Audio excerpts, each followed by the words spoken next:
मेरे प्यारे देशवासियों, कुछ दिन बाद ही 5 जून को पूरी दुनिया विश्व पर्यावरण दिवस मनाएगी।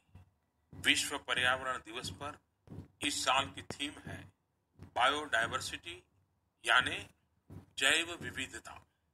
वर्तमान परिस्थितियों में यह थीम विशेष रूप से महत्वपूर्ण है। लॉकडाउन के दौरान पिछले कुछ हफ्तों में जीवन की रफ्तार थोड़ी धीमी जरूर हुई है, लेकिन इससे हमें अपने आसपास प्रकृति की समृद्ध विविधता को, जैव विविधता को करीब से देखने का अवसर भी मिला है।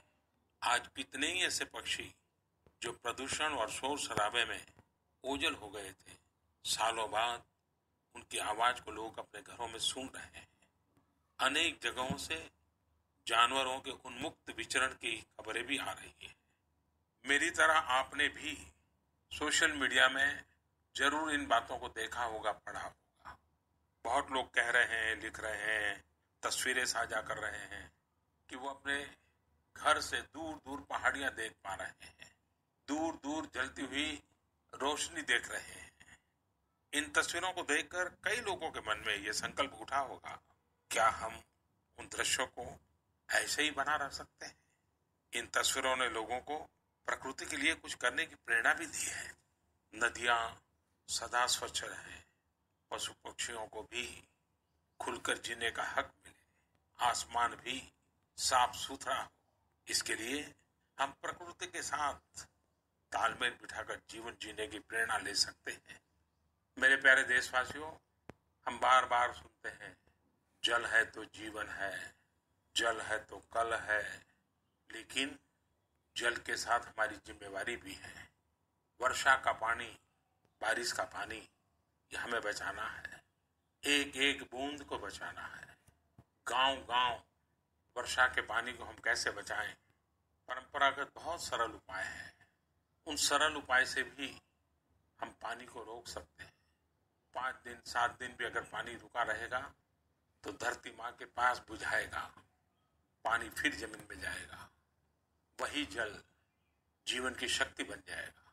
और इसलिए इस वर्षा ऋतु में हम सबका प्रयास रहना चाहिए कि हम पानी को बचाएं, पानी को संरक्षण करें।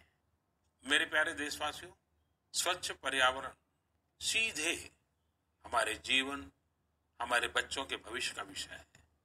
इसलिए हमें व्यक्तिगत स्तर पर भी इसकी चिंता करनी होगी। मेरा आपसे अनुरोध है कि इस पर्यावरण दिवस पर कुछ पेड़ अवश्य लगाएं और प्रकृति की सेवा के लिए कुछ ऐसा संकल्प अवश्य लें जिससे प्रकृति के साथ आपका हर दिन का रिश्ता बना रहे।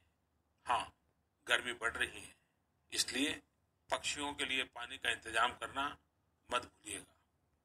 साथियों, हम सबको ये भी ध्यान रखना होगा कि इतनी कठिन तपस्या के बाद, इतनी कठिनाइयों के बाद देश ने जिस तरह हालत संभाला है, उसे बिगड़ने नहीं देना है।